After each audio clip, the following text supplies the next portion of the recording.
Hey there, today we're taking a look at the Kettlebell Halo, a great way to build strength and mobility through the entire shoulder girdle.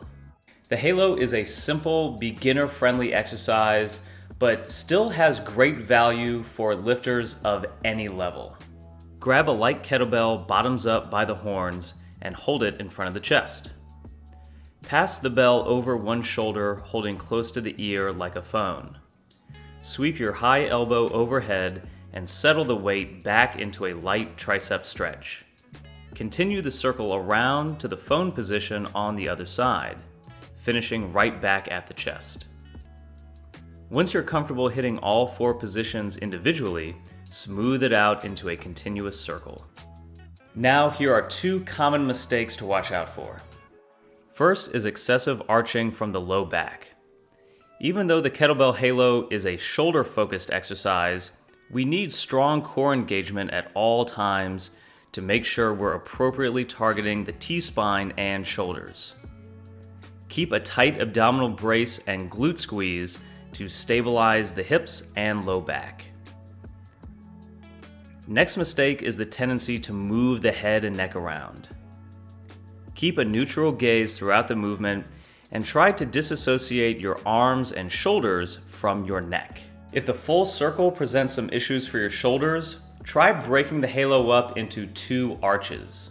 Start with a simple pullover, moving from the chest to the stretched position behind the back. Try holding the kettlebell farther out from the body for an extra core challenge.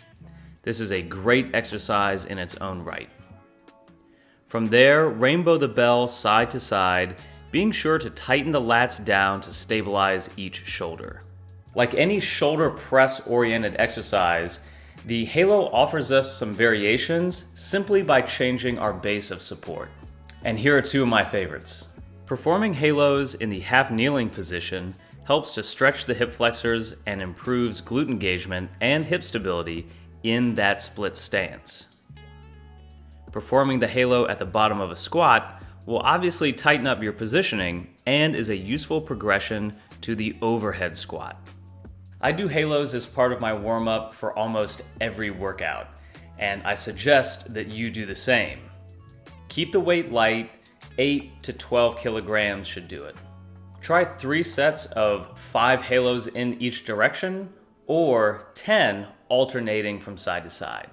If you're an advanced lifter and have some solid shoulder mobility, you can work up to heavier Halos with weights approaching your 5 rep max press bell.